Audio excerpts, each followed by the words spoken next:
Sanando las heridas. Con el Dr. Ron Rocky y la doctora Nancy Rocky.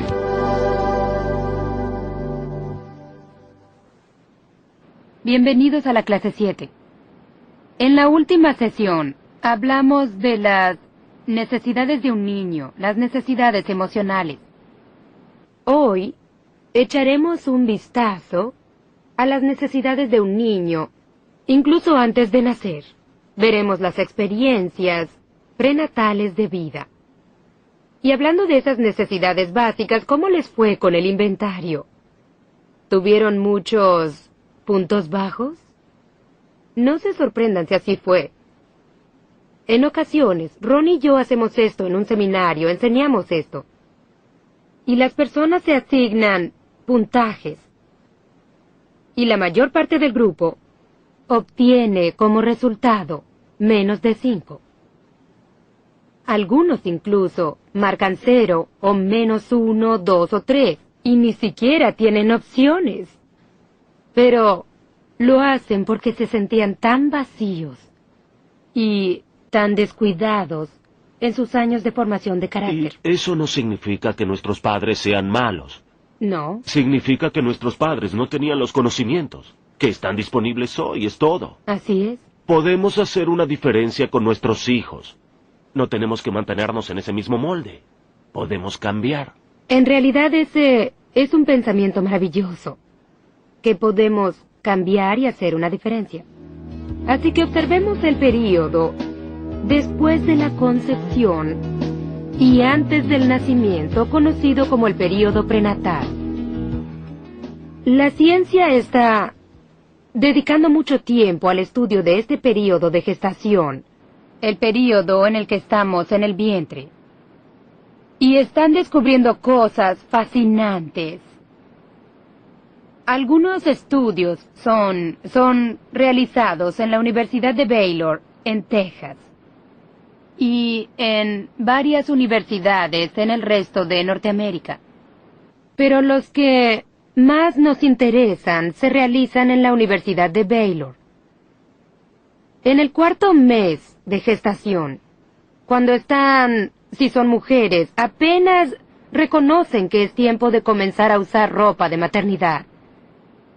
Mientras que ese niño en el vientre tiene solo 4 meses de gestación, con sus pequeños ojos aún cerrados, los estudios indican que si se realiza una amniocentesis, eso es cuando una jeringa o aguja es introducida en el vientre para tomar líquido amniótico para ser examinado,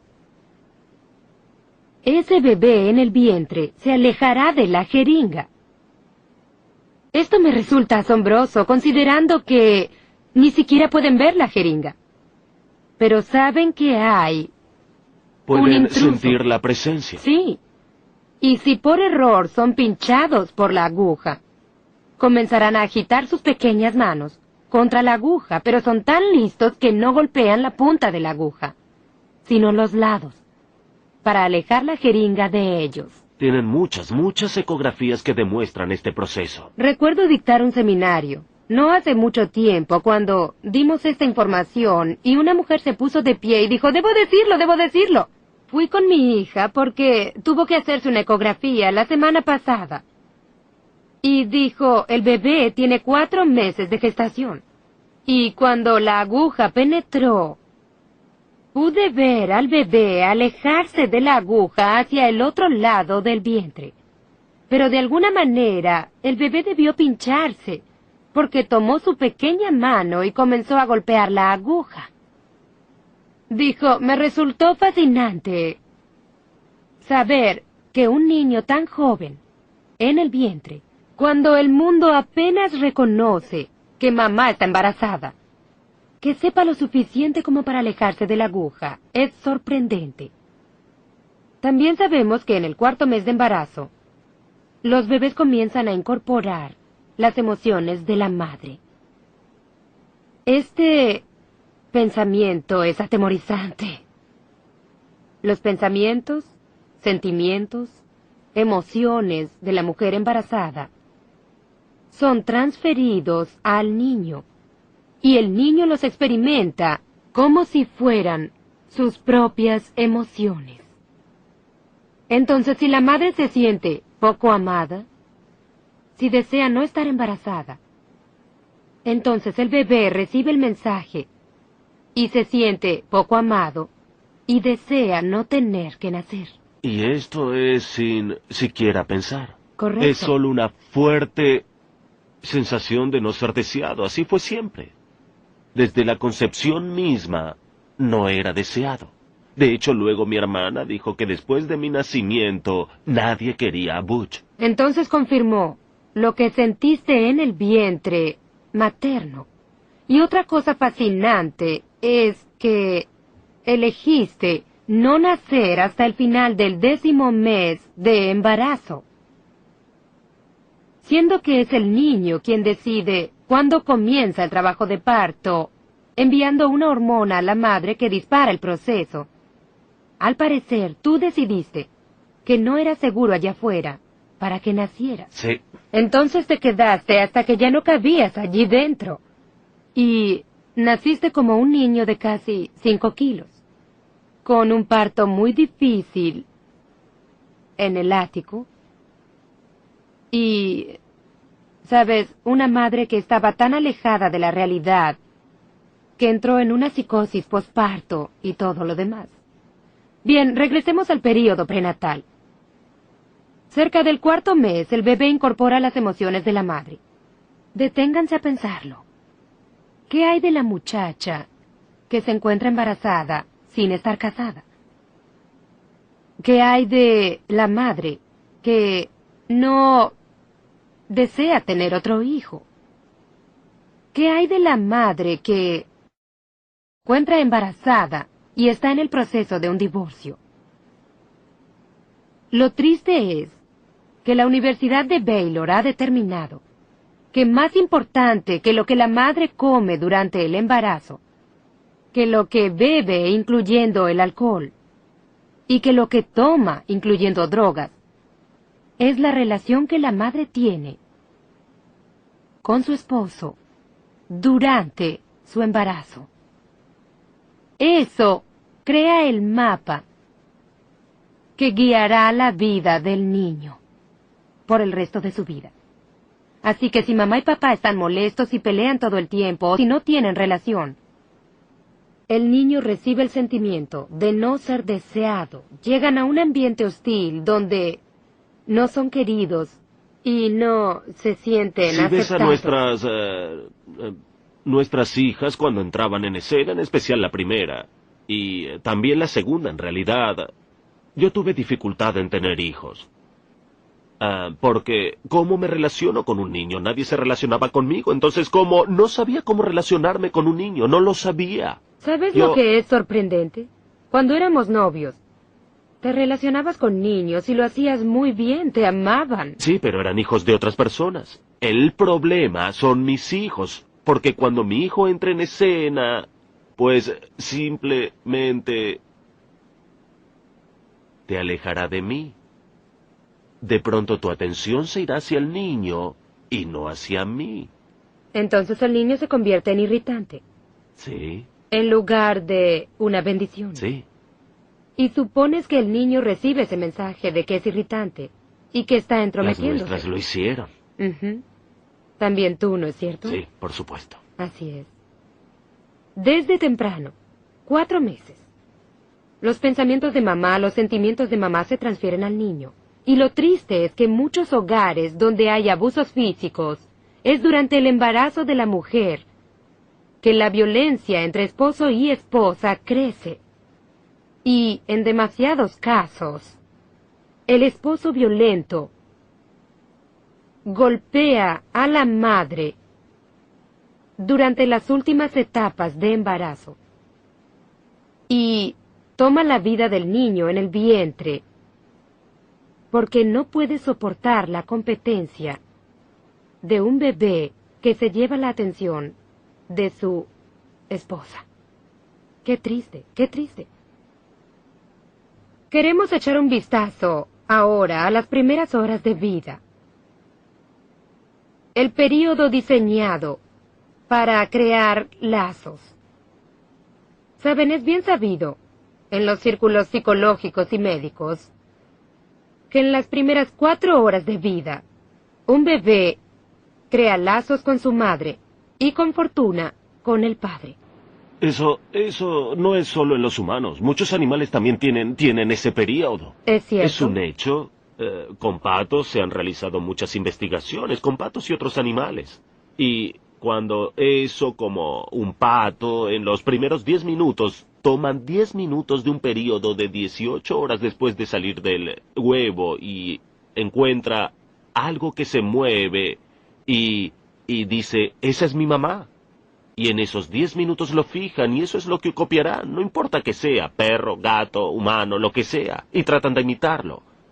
De hecho, nuestra nieta tuvo un pequeño pato así. Conocemos bien esa historia porque la pequeña Abby recibió un pequeño pato recién nacido cuando aún tenía parte de la cáscara. Y ese pato se enfocó en Abby, que tenía unos 3 años. Y decidió que Abby era su madre. Y entonces Abby se convirtió en el modelo de ese pato. Y en lugar de que el pato graznara, intentaba hablar, como Abby. Y en lugar de tambalearse, intentaba correr, como Abby. La seguía por toda la casa. Donde Abby iba, estaba el pato. El pato seguía a su madre por elección. Sí.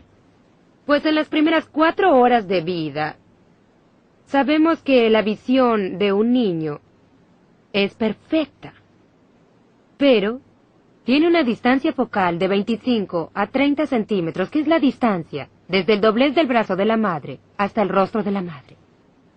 Y esas 4 horas de visión perfecta son para que el bebé vea el rostro de su madre y pueda verse reflejado en ella.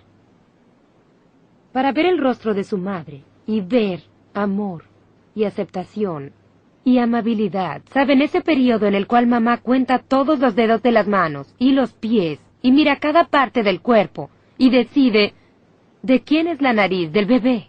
También es interesante que los ojos y los oídos no están desarrollados, pero la nariz y las papilas gustativas, la boca, están conectadas a la amígdala del cerebro, que es el lado emocional del niño. Y esas son varias de las cosas que el niño usa para crear lazos con su madre, el olor de su madre y su sabor. ¿Estos coinciden con los que tenía en el vientre? Pues sabes, es interesante que cuando el bebé nace, en general se lo recuesta sobre el abdomen de la madre. Incluso en la actualidad. Sí, y eso tiene varios propósitos. Uno de ellos, en realidad, es el contacto de piel contra piel.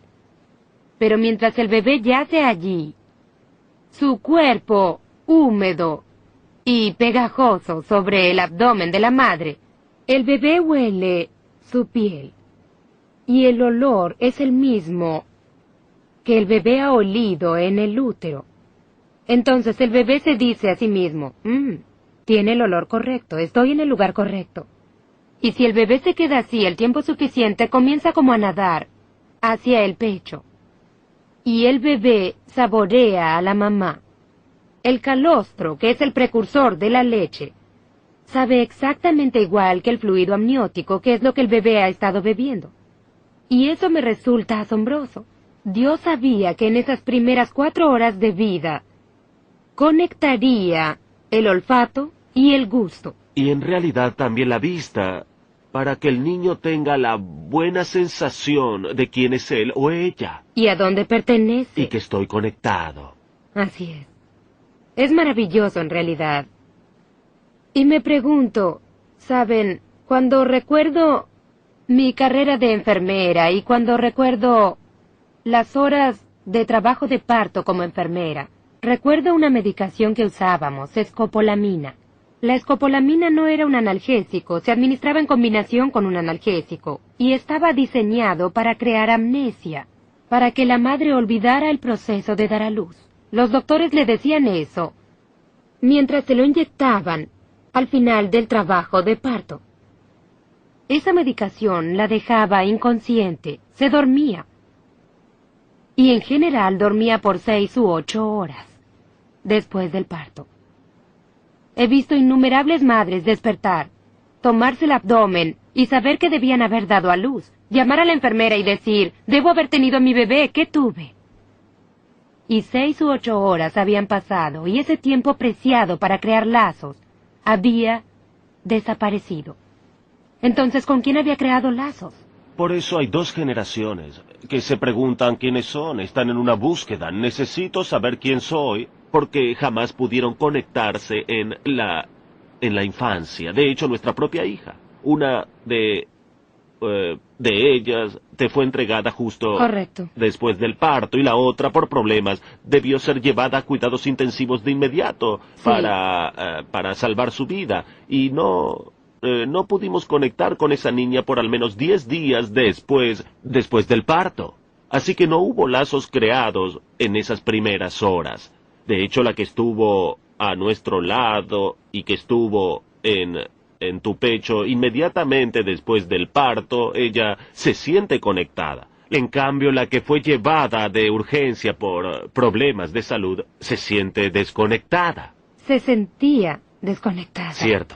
Está comenzando a conectarse. Y lo hace, siente que sabe y que está conectada hoy más que nada por el trabajo que todos hemos realizado. Correcto. Pero aún en el día de hoy, esta es una de las leyes de la mente. Con cada periodo de agotamiento hay un periodo correspondiente de depresión que afecta a nuestro punto más débil. Así que uno de los puntos débiles de nuestra segunda hija es sentirse desconectada de su madre y padre. Y cuando se cansa y se estresa, su tendencia es alejarse y no llamar a mamá y papá, solo para decir hola o lo que sea. Y lo sabemos porque pasan varias semanas y sabemos que algo anda mal, no está conectándose. Eso significa que está estresada. Y la llamamos para conectarnos y reconectarnos con ella para asegurarnos de que está bien y para dejarle saber que aún la amamos. Porque su clara tendencia es sentir que no es amada. Es cierto, es cierto. Sabes, me pregunto por Becky, una dama que asistió a uno de nuestros seminarios y que está encantada de que relatemos su historia. Ella recuerda haber vivido casi toda su vida en un orfanato. Tiene un solo recuerdo de estar en casa. Era una de 6 hijos. Despertó en medio de la noche, en la habitación en la que dormía con una hermana de edad similar. Cada una tenía su cama. Y dice que había una conmoción en la habitación. Y miró hacia abajo, y su madre yacía en el suelo. Y su padre estaba sobre ella, y tenía la cabeza de su madre entre las manos, y golpeaba su cabeza contra el suelo. Estaba haciéndole daño. En realidad intentaba matarla, eso es. Y recuerda que al poco tiempo, tal vez al día siguiente o 2 días posteriores, ella y sus hermanos fueron llevados a un orfanato. Ella tenía 3 años cuando esto sucedió. Creció toda su vida en ese orfanato, hasta la edad de 16 o 17 años. Un mes después de ingresar, su madre fue a trabajar allí. Pero el orfanato tenía reglas y no le permitían a la madre relacionarse con la niña o viceversa. Entonces todo lo que podía hacer era saludarla agitando su brazo, pero los otros niños bromeaban con ella y le decían, te sientes especial porque tu mamá está aquí. Y estando en el orfanato, fue abusada emocionalmente, abusada físicamente, también abusada sexualmente. Y aquí estaba esta mujer con este triste comienzo. Deja el orfanato, se casa, lo vuelve a hacer por segunda o tercera vez, no comprende por qué no puede mantener un matrimonio, no comprende por qué no puede mantener una amistad siquiera. Y finalmente se casa con el 3er o 4.º hombre. Tiene un esposo que de veras la ama y la acepta, pero ¿saben algo? No puede sentirlo. Nació en una familia que producía bebés como los conejos. No los deseaban, Pero aún así los tenían. Ella nació en una familia violenta. Y todo esto la predispuso para volver a vivir en su vida adulta lo que sus padres estaban viviendo otra vez. Lo que fue es ahora. Y pueden recibir ayuda. Claro, pueden recibir ayuda. Recuerdo una mujer que asistió a uno de nuestros seminarios. Era una obstetra profesional. Y recuerdo que se acercó a mí y me dijo, oh, mi Dios, sí que tengo respuestas para algunas de las cosas que me afectaron. Y le dije, ¿por qué me dices esto? Ella dijo, tengo una hermana gemela y mi hermana nació antes que yo. No sabían que yo venía. Nací 36 horas después, pero yo nací hacia atrás. Y es muy interesante, ella dice que lo que comprendí es que toda mi vida, mi hermana fue amigable, amable, gentil, dulce, una persona feliz, mientras yo siempre luché contra el enfado y la cólera. Y jamás tuve una respuesta para eso. Sentía que había algo malo con mi cerebro y no en el suyo. Ahora sé cuál es la respuesta. Cuando salí, pues salí volteada. Y el cérvix se cerró sobre mi cuello y casi me pierden. Porque su cabeza estaba atascada en el vientre. Porque su cabeza estaba atascada en el vientre. Y yo nací de color azul y tomaron toda clase de precauciones de emergencia para salvar mi vida. Pero no pude conectarme con mi madre. Fue un parto traumático y casi pierdo mi vida. Entonces todas esas cosas se imprimieron en mi cerebro y por eso desarrollé severos problemas de cólera en mi vida, y eso está científicamente comprobado, que un parto traumático dispone a que un niño tenga problemas de cólera y problemas de rechazo. Me emociono tanto diciendo esto que casi no puedo pronunciar las palabras. Estos estudios fueron realizados en la Universidad de Florida y en otra en Suiza, y ambos los llevaban a cabo de manera simultánea.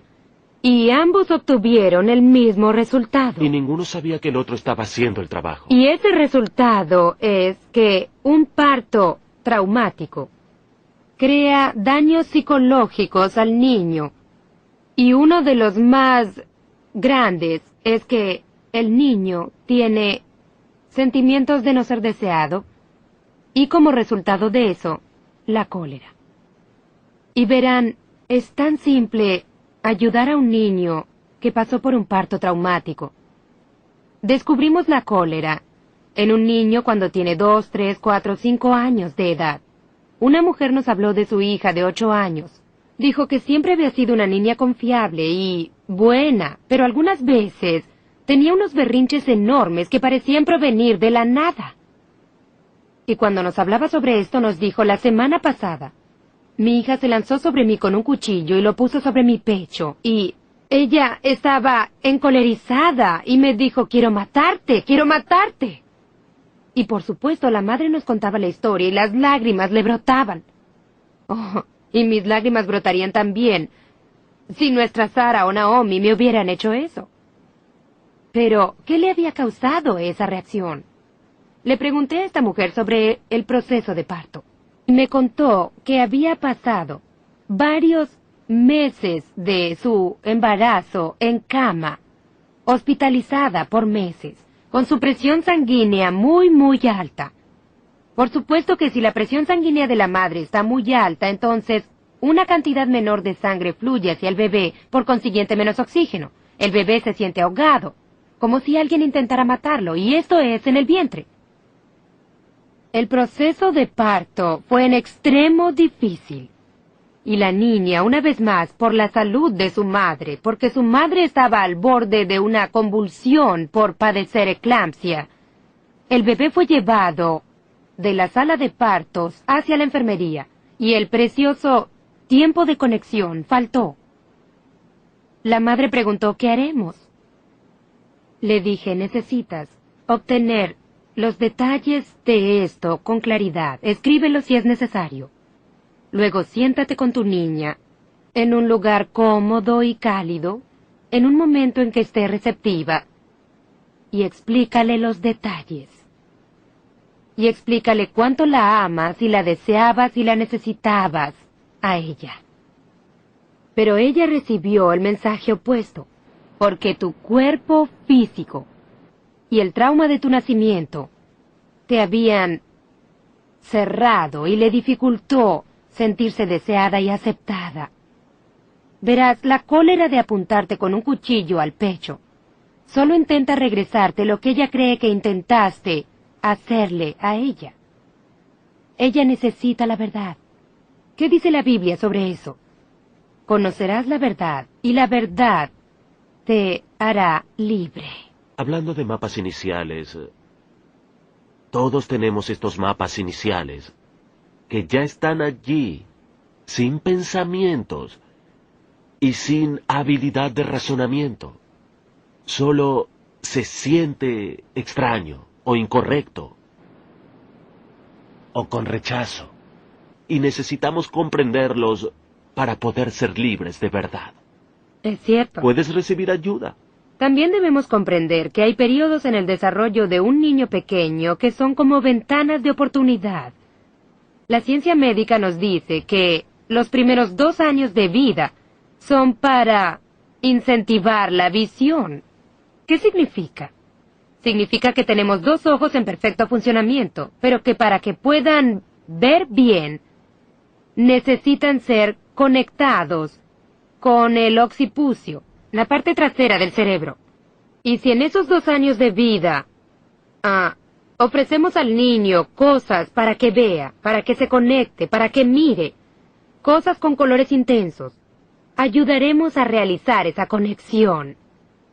Si un niño, y se han realizado estudios con cachorros de gatos, si se le vendan los ojos a un niño durante esos 2 primeros años, aunque tenga ojos perfectos, pero si no ve nada, el niño permanecerá ciego, aún teniendo ojos saludables. Y la alegría de este mensaje, aunque suena algo deprimente, la alegría de esto es que cuando se trata del lado emocional de nuestro cerebro puede ser desarrollado. Es correcto. Entonces la vista y el oído son 2 de las cosas físicas que necesitan desarrollarse en los 2 primeros años. Pero ¿qué cosa emocional se desarrolla en esos 2 años? La empatía. La habilidad de sentir el dolor de otra persona. La habilidad de comprender cómo se siente otra persona. Y eso lo deben hacer la madre y el padre, demostrando empatía el uno hacia el otro, y empatía hacia el niño también. Así es. Entonces, cuando ven mis comienzos, la inhabilidad para conectarme, eso sucede a los 2 años. La inhabilidad para ser empático hacia otras personas, eso se desarrolla a los 3 años. Correcto. Eso se convierte en sociópata. Exacto. En otras palabras, no sentir culpa por nada de lo que hago a otras personas porque no vivo en los zapatos del otro. ¿Crees que tal vez desde temprano tenías algo de sociópata? Sí. De todas formas, si hicieras una tomografía de tu cerebro, las áreas de tu habilidad para conectarte emocionalmente hoy serían color rojo vivo. Y es probable que al principio de nuestro matrimonio hubieran sido negras, como muertas. Hoy están al rojo vivo. Y tú también puedes tenerlo. Puedes recibir ayuda. No debes vivir donde estás.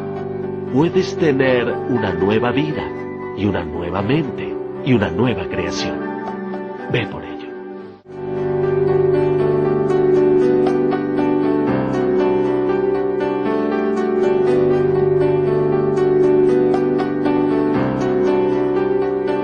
Sanando las heridas.